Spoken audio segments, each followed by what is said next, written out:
Hey boys, welcome back to some more BBL Supercoach. I was about to say NRL Supercoach. I got excited, but then I had to restrain myself. It's not the NRL back, unfortunately, but it's BBL. And honestly, I do love the BBL.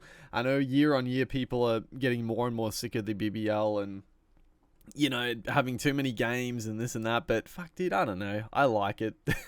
I love cricket, and you don't have to watch every game. So I enjoy it, and the BBL Supercoach has been, it's a good addition, but I really haven't quite been able to get into the Supercoach in the last couple of years. I've tried. I think last year I definitely tried to get into it, but... And I'm going to say from the get-go, again, this year I am going to try.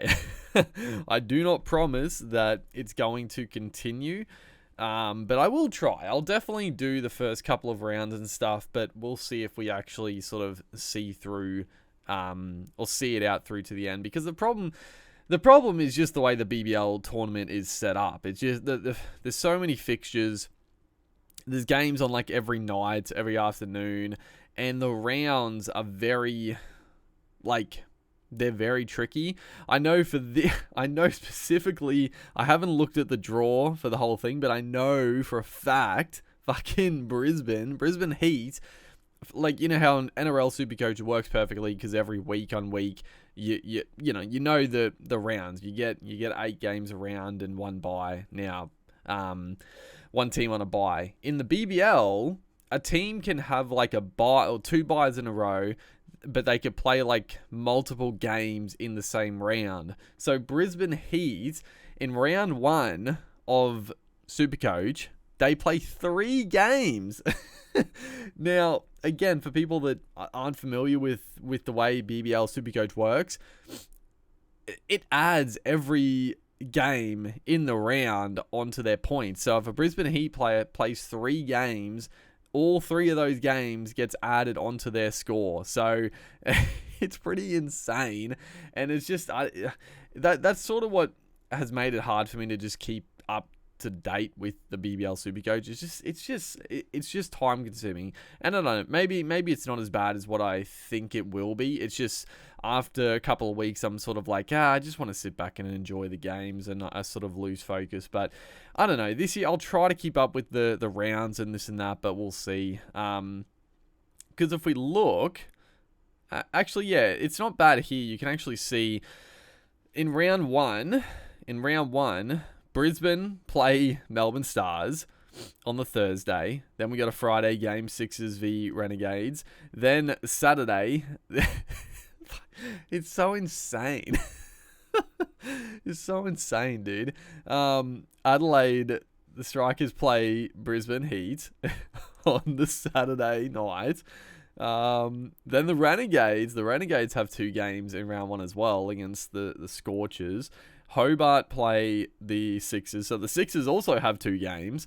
Thunder then play Brisbane on the Tuesday, and then the Scorchers have another game as well against the Stars on Wednesday. Insane. Absolutely insane. I'm trying to look who has a bye. I wish it did say who had a bye in the first on this tab. It would make it so much easier because I keep forgetting who it is. But round 2. So round 2, there's way fewer games. This is actually a lot easier to sort of see how we're going. Okay, so maybe round 1 is a bit of an anomaly. It's not usually that crazy, but I guess this year, for whatever reason, I guess the way the draw is working, they're doing so many more games in that round 1 because, yeah, okay. Yeah. Because that's what you got to keep. So, yeah, I mean, I'm just trying to sort of put it into perspective. So round 1 is a bit stuffed up. It starts on a Thursday and it ends on Wednesday, right? Round 2, so it's a week. Yeah, they've definitely changed it. Right? So round 1, it finishes Wednesday, 13th of December. Round 2 is a week later. It starts on Tuesday, 19th of December. And then you play Tuesday, Wednesday, Thursday, Friday. And then round 3. And then this is what you got to be fucking wary of, right? So when you're playing Supercoach, round 3 starts literally the day after, 23rd. So you go from round 2, Friday night, the 22nd of December. That game, Adelaide Strikers v Sixers, is the end of round 2. Round 3, you've got to do all your stuff before round 3 starts, and it's Saturday the next day in the afternoon, 23rd of December. So that's why you got to be careful because of that. That's sort of the big sort of, I think, issue people sometimes find with the BBL Supercoach, just the way the rounds work. But yeah, obviously we're getting over Christmas here, so it's a bit skew if here. There's a couple of games on Saturday and then a couple of games after Christmas. I thought they had a bit of a break over Christmas, but they do not. They do not. And then round 4, so yeah, Tuesday, round 4, Wednesday, Thursday, Friday, Saturday. Round 5. Yeah, okay. So there's like 4. Yeah, generally, okay. They've definitely changed it, right? The rounds used to be like there were a lot more like double ups. Okay. I feel like this is actually going to be quite a bit easier to sort of keep up to date with. And it's just going to be, I think there's a couple, because round 9, yeah, round 7 is a bigger one as well. This is obviously, I don't know why this one's bigger, but there's a couple of Brisbane games, a couple of Scorcher, a couple of Hurricane. The rest of them all have 4 matches apart from round 1. So I'm gonna have to do it like a deeper dive. It seems so confusing, but we'll have a look. I'll try to plan it out. But I'll just go through it for now. Sort of the team list that I'm looking at. Again, we'll have to look at like who is sort of going to play the whole tournament, because you don't necessarily have to have a guy for the whole tournament, but if you can help it, then it would be nice, obviously, if you can get a couple of internationals that aren't going to leave a couple of games through. So I'll have to look at all that. There's a lot to look at, but this is just sort of a quick mock-up team that I was looking at, and yeah, we'll see where we stand, and then we'll have to have a bit more of a deep dive into it when it comes closer. Because when is the first game? 7th of December. So yeah, a little bit away, still over a month or so. But yeah, it's quickly approaching. So let's have a look at the team, because I'm had a quick look at the rounds. The rounds, I don't know. It seems so much different than the last couple of years on paper. Unless I'm just forgetting how it looked. Because again, I didn't really play. I started it, but I sort of like kept falling off the Supercoach BBL stuff. But starting with wicketkeepers. So at the moment, I've got Quinton de Kock, who is, I mean, he's in pretty good touch in the World Cup. I think he also announced his retirement, so I don't know. I think that's probably good for him playing the whole tournament in the BBL, unless he's got something else. Like usually there's some sort of Pakistan or some other T20 comp, but hopefully, I mean, it'd be great if Quinton de Kock was there for the whole tournament. I mean, he's a great player, and also, yeah, it would be just great. So we'll see his sort of eligibility, but I mean, as far as international players goes, he's definitely one of the sought after blokes for sure. And then we got Sam Billings at the moment, our second wicketkeeper. There's obviously quite a few choices you can go with there. I mean, to start with, we did try to stack quite a few Brisbane Heat players, because I mean, again, like they play 3 games in round 1. So they play in round 2 as well. And then they don't play round 3. Yeah, like the Brisbane Heat draw seems insane, because it looks ridiculous, right? Brisbane looks ridiculous. They have one bye in round 3. They play all the other games so far. 3 games in round 1. Round 6, still no other bye. Round 7, they have 2 games again. Round 8, they play. Surely they have a bye in round 9 then. Yeah, so they have, like, the bye's pretty scattered. So, I mean, the Heat seem ridiculous. I remember seeing there was one team that had, like, 2 byes back-to-back. I think it was the Scorchers from memory. So round 4, no Scorchers, and then round 5, no Scorchers. I think that was the other one that stood out to me. The Scorchers otherwise also have like quite a few. They play 2 in round 1. They also play 2 in round 7. But then they have those 2 byes back to back in round 4 and 5. So got to be a little careful there, I guess, with Scorchers. But the Heat seem fucking insane.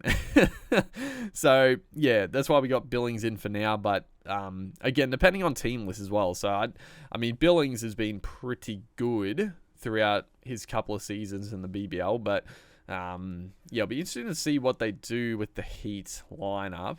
We got Tom Curran, Marcus Stoinis. Obviously, Curran's back from... How long has he been off? Has it been like a couple of years since Tommy Curran's played in the BBL? I feel like it has been, right? He was obviously like a star when he played. Did he? No, he definitely didn't play last year. Did he? Am I going crazy? Honestly, all the BBLs are just like blending in together at this point. Did he play last year? Oh, fuck, I don't even remember, bro. I don't think so. Marcus Stoinis, I fucking remember Marcus Stoinis was like super cheap as well last year, and everybody jumped on him and Maxwell, and they both stunk it up. They barely played any games, but we got Marcus at the moment. I mean, I don't know. Who knows? I mean, obviously, if he bowls as well as bats, then he'll be a given, but I don't know. He always seems injured for the BBL, so we'll see. Josh Brown starting pretty cheap. Obviously had a fairly breakout season last year. Obviously didn't play all of the tournament. He played a few games. He looked pretty good. He got found out a couple of times with his batting, but I mean, if he gets going, he's an absolute menace. But again, it'll be interesting to see if he gets a starting spot at the Heat, because they have a good team. But yeah, if Brown's opening the batting for the Heat, like it'd be pretty hard not to start with him, just with those games and also what he can do. Darcy Short going over to the Strikers. We'll see how he goes at a new club. Obviously, he's had an awful couple of years. He used to be legit, I think, the best BBL Supercoach player. He was always like 200k. He's now 67. He's legit like the starting price almost, which is maddening. So I don't know. Is it going to be a resurgence? I think at that price, it's a pretty easy sort of risk, or not even a real risk to take going with Darcy Short, but we'll see. Jake Fraser McGurk, obviously the young star. Again, depending on team lists and again, depending how low he bats, because he's not a bowler, and if he's batting like a low down, the middle order somewhere, he's not going to get many opportunities. So even with the talent, you might not pick him up just because there's so limited opportunity. But obviously, he's been in pretty good form in the 50 over stuff. He smashed an incredible 100, fastest ever. So yeah, we'll see what happens there. We got Josh Philippi as well. I mean, wicketkeeper batter. We could swing him up into the wicketkeeper standings. And we got Maxi Bryant as well. I mean, again, I don't know about Bryant, because it might come down to like Bryant v Brown who gets the spot. I know they were using Bryant in the middle order a bit more last year, which actually worked okay, but again, he might not get the opportunities batting lower down. Moving on to the bowlers. So Michael Nisa back at the Heat. He was there last year as well, didn't he? He moved back there last year. Obviously, he's a star, like one of the most unlucky players not to play more internationals. Great with the ball, fantastic with the bat, great fielder. Can't go wrong with Michael Nisa.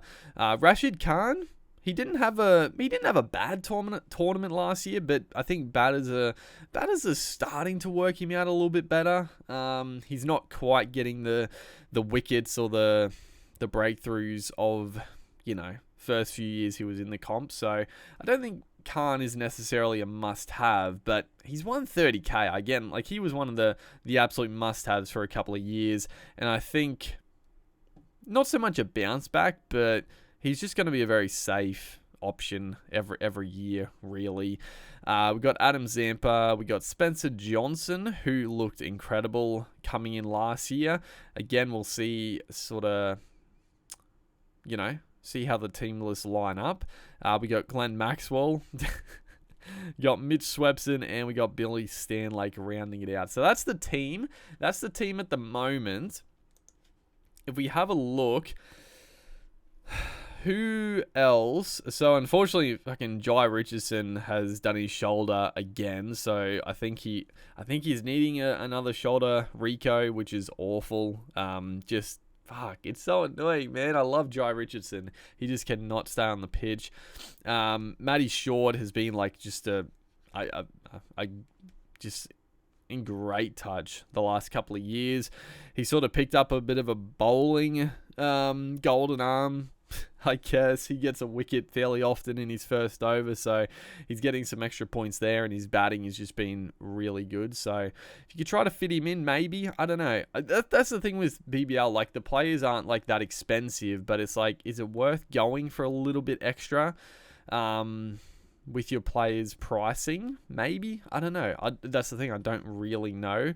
Paddy Dooley had a great year last year. I sort of think he might regress this year, though. Like, I don't know. I'm not that keen on starting with Dooley. He was great, but I feel like not so much like a one-year wonder, but I don't really see him having the same impact he did last year. Sean Abbott is obviously, he's always one of the top performers. Mitchy Marsh, I mean, Marsh would be almost a must-have as well, but obviously with he's going to be back in the test side, you would think, with his form in the Ashes. So again, I'm not too sure of the availability of the Australian international players. I don't know what's coming up, so keep an eye on that. But yeah, I don't think Marsh, I don't know, the international players probably aren't going to look to pick up. Again, I don't know what's coming up. I haven't really looked. Andrew Ty, again, stalwart. Tom Rogers, Ben Dwarshuis. Who else is sort of Josh Inglis? Aaron Hardy could be a good one. I mean, obviously he had a stellar last year, but I feel like he's a guy that just keeps getting better and better. And at 180k, he's not that expensive. And I feel like he's got the potential to be an absolute star all-rounder for Australia, even. Like, he's a genuine gun. So, yeah, it'll be interesting to see.